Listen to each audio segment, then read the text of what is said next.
she is obviously a brand unto herself, and there are people that are willing to spend anything and everything to get a chance to see her. Yes, and I did invent that phrase out of desperation. I was one of the people who tried to get tickets last week. And the reason why we decided to write this story is because I was thinking about supply and demand, two intrinsic economic concepts, and how they just don't apply in this situation. Well, they do apply, but they're turned upside down. Nothing makes sense. You have skyrocketing demand, limited supply. At the same time, you have accusations of price gouging. You have accusations of monopoly. So all of the ingredients of a perfect mess. I love this. I'm obsessed with this. This is a real economic lesson, to your point. Talk to us about pent-up demand, though, because it's been 4 years since she's been on tour. We've all been waiting for this album. Midnight's was fantastic. And also, there was a lot of cursing on it, though.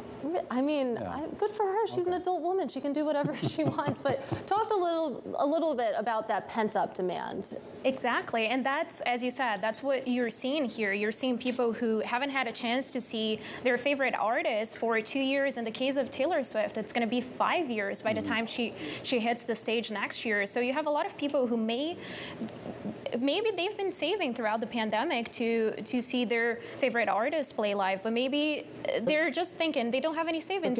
But give us some idea of what they're paying, because these are some pretty steep prices. I mean, at least on the secondary market. What are we talking here? I know we mentioned $40,000 at the high end, but what are we looking at for like just regular tickets? Yeah, so the interesting thing here is that when you look at the primary market, tickets were capped. So you could not pay more than $900 plus fees. But when you look at the secondary market, you can see some tickets going for as much as $45,000.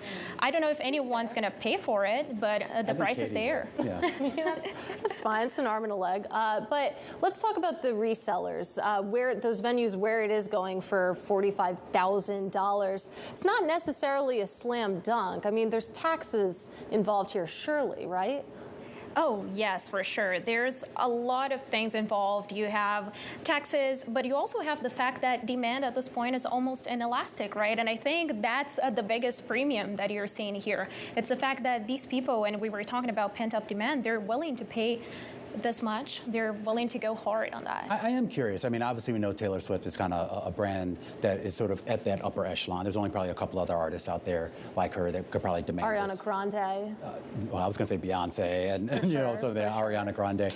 Who knows? But I am curious that when you get down to, and no offense to the other artists, kind of the second tier artists here, are you still seeing the same kind of patterns? Not necessarily on the aggregate price of what they'll pay, but the idea that people are willing to pay a significant premium to go see those artists as well.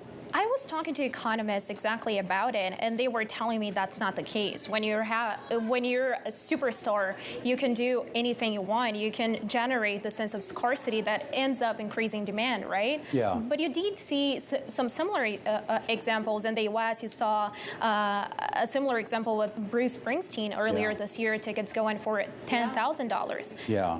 Was that the Broadway show he did, or something like that? It was his tour in Jersey. Oh, the tour in Jersey. Yeah. So people were really mad they wouldn't be able to see Remember the Broadway Springsteen. one? Everybody was trying to get tickets for that before the pandemic. Yeah, I didn't see it. I didn't either. I mean, it was kind of expensive. What would you pay for Taylor Swift? I would pay $1,000. That's my ceiling. What would you pay?